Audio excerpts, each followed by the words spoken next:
اس کا مطلب ہے کہ جو شفاعت کرے گا وہ من بھی علی، جو فائدہ دے گا وہ من بھی علی، جو اللہ کو قرضے دیتا ہے وہ من بھی علی۔ اب میں اردو ادب کا جملہ پڑھنے لگا ہوں، اب اس من کی اپنی مرضی ہے، جس من میں چاہے اسی من میں آئے۔ بسم اللہ سے ہر من میں آتا نہیں، ہر من میں سماتا نہیں۔ آواز ہے یہ ہے وہ من جو بخشش بھی کروائے گا، جو شفاعت بھی کروائے گا۔ دیکھیں وہ اللہ یہاں آ نہیں سکتا تھا، ہم وہاں جا نہیں سکتے تھے، وہ یہاں آ جاتا وہ نہ رہتا، ہم وہاں چلے جاتے ہم نہ رہتے۔ اس نے درمیان میں اپنی حجت کو رکھا، اس سے زیادہ آسان کرنا میرے بس میں نہیں۔ اللہ بندے حجت، خالق مخلوق حجت ہے، یہ بھی نہیں ہے وہ بھی نہیں۔ جس بندے نے توجہ نہیں کی اگلا جملہ سمجھ لے، یہاں آتے ہیں یہ ہو جاتے ہیں، وہاں جاتے ہیں وہ ہو جاتے ہیں۔ جو ابھی بھی نہیں بولا، جس نے یہاں سے دیکھے اسے اپنے جیسے لگے، جس نے وہاں سے دیکھے اسے اس جیسے لگے۔ حجت اللہ نہیں ہوتی، اللہ کے مظہر ہوتے ہیں۔ زمین پہ سورج نہیں آتا، سورج کی کرنیں آتی ہیں، کرنیں سورج نہیں، سورج کا اثر ہے۔ 14 اللہ نہیں۔ میں کوشش تو کر رہا ہوں کہ میں آپ کے ذہنی طور پہ قریب ہوں، ابھی بھی بات سمجھ نہیں اور آسان کرتے ہیں۔ یہ 14 وہ آئینے ہیں جن سے اللہ نظر آتا ہے۔ بسم اللہ سے سیدھا تو وہ نظر آ ہی نہیں سکتا، سیدھا دیکھنے کی خواہش تو موسیٰ نے کی تھی، اس کی تجلی کو تو بشر برداشت نہیں کر سکتا۔ یہ وہ آئینے ہیں جن سے اللہ نظر آتا ہے، یہ وہ آئینے ہیں جن سے اللہ نظر آتا ہے۔ اب گجرات کے گردونواں کا مجمع، ایک بندہ بھی اٹھ کے مجھ پہ سوال کرے کہ اللہ کو ضرورت کیا تھی، وہ شکلوں کے ذریعے سے اپنی پہچان کرواتا۔ اسے ضرورت نہیں تھی، بندے جاہل تھے۔ یہ پہلے دن بچے کو تعلیم کے لیے بٹھاتے ہیں، استاد دکھاتا الف ہے اور پھر شکل انار کی دکھاتا ہے، پڑھاتا الف ہے دکھاتا انار ہے، پڑھاتا الف ہے دکھاتا انار ہے۔ اب اس سے پوچھو پڑھایا الف ہے دکھایا انار کیوں؟ وہ کہے گا الف لفظ ہے، انار پہچان ہے، اللہ ذات ہے، 14 پہچان ہے۔ ان کے بغیر وہ نظر نہیں آتا۔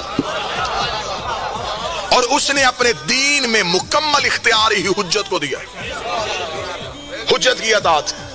خدا نے کہا اذ قال ربک للملائکۃ انی جاعل فی الارض خلیفہ، جب کہہ دیا تمہارے رب نے فرشتوں سے کہ میں زمین پہ خلیفہ بنانے والا ہوں، میں بنانے والا ہوں، میں خدا نے پہلے ہی دن اعلان کر دیا تھا کہ خلیفہ جب بھی بناؤں میں بناتا ہوں۔ انی جاعل فی الارض خلیفہ، میں بنانے والا ہوں۔ فرشتوں نے کہا مالک ہمارے لیے حکم کیا ہے؟ فرمایا فاذا سویتہ ونفخت فیہ من روحی فقعوا لہ ساجدین، جب میں اس کے ڈھانچے کو درست کروں تو اس میں اپنی روح پھونکوں تو فوراً سجدہ کر دینا۔ سجدہ روح سے پہلے نہ کرنا، سجدہ تب کرنا جب میں اس میں اپنی روح پھونکوں۔ اس کا مطلب کہ سجدہ آدم کو نہیں ہوا، سجدہ روح کو ہوا۔ میرا کوئی سنی بھائی بیٹھا ہے، قرآن ممبر پہ لے گیا، اللہ کے قرآن سے پوچھے میرے مالک یہ روح کیا ہے؟ فرمایا وَقُلْ رُوحًا مِنْ أَمْرِ رَبِّي، یہ روح اللہ کا امر ہے۔ اس کا مطلب سجدہ آدم کو نہیں، سجدہ اللہ کے امر کو ہوا تھا، انکار آدم کا نہیں، انکار اللہ کے امر کا ہوا تھا۔ جو ایک امر کا انکار کرے وہ شیطان بنتا ہے، اور جو پورے اولے الامر کا انکار۔ بسم اللہ سرکار۔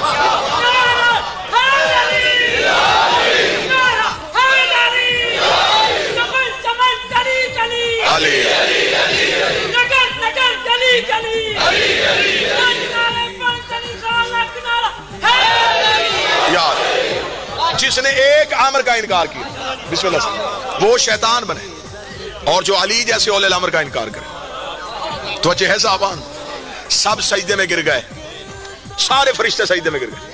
فرشتوں نے اتنا ضرور پوچھا تھا، انہوں نے کہا میرے اللہ تو سجدہ اسے کروا کیوں رہا ہے؟ اس نے تو ابھی تک تجھے سجدہ نہیں کیا۔ نحن نسبح وبحمدک ونقدس لک، ہم تیری تسبیح کرتے ہیں، ہم تیری تقدیس کرتے ہیں، تو نے ہمیں سجدہ نہیں کروایا جبکہ ہماری عبادت بھی ہے۔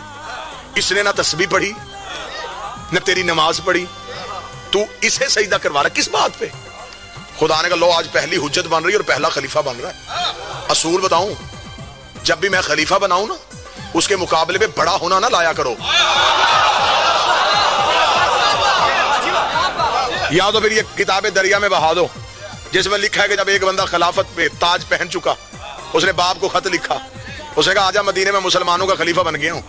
باپ نے جوابی خط لکھا، خط کتابوں میں لکھا، باپ نے باپ سے بھی خط لکھا، اس نے کہا تجھے مسلمانوں نے خلیفہ بنا دیا، پہلے بتا نبی کا خلیفہ بنا یا مسلمانوں کا؟ اگر تو نبی کا خلیفہ بنا ہے تو کیا اولاد ربی میں سے کوئی مدینے میں موجود نہیں تھا؟ اور اس نے نیچے دوسرا استدلال دیا، اس نے کہا تجھے خلافت مسلمانوں نے کس بنیاد پہ دی؟ اس نے کہا اس بنیاد پہ دی کہ میں بڑا تھا۔ اس نے کہا پھر میں آ جاؤں، میں تو تیرا بھی باپ ہوں، پھر تو خلافت کا حقدار اگر مسلمانوں کی ہاں خلافت بڑے ہونے کی وجہ سے دی جاتی ہے تو پھر تو حق میرا بنتا ہے۔ سب سجدے میں گر گئے، فرشتوں نے کہا کس بات پہ سجدہ؟ خدا نے کہا اگر مقابلہ کرنا ہے تو پھر ابھی مقابلہ کر لیتے۔ بابا جی خدا نے کہا پڑھو یہ نام کن کے؟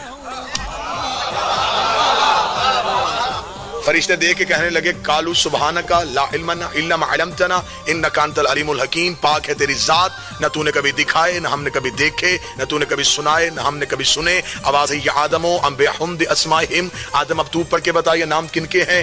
آدم نے سر اٹھا کے کہا انت المحمود ھذا محمد، تو محمود ہے، یہ محمد ہے، تو اعلیٰ ہے، یہ علی ہے، تو محسن ہے، یہ حسن ہے، تو کریم الحسان ہے، یہ حسین ہے۔ قرآن ممبر پہ لاؤ، میرے سر پہ رکھو، پانچواں نام آیا، آدم جتنا جھک سکتا تھا اتنا جھک گیا۔ آدم نے کہا یہ وہ ہے جس کا نام لینے کی مجھے اجازت نہیں ہے۔ ادھر آدم نے اس میں زہرا پہ سجدہ کیا، خدا نے فرشتوں نے کہا اب سجدہ کرو۔ میں دنیا کو بتانا چاہتا ہوں خلیفۃ اللہ ہوتا ہی وہ ہے جو بطول کا حیا کرتا۔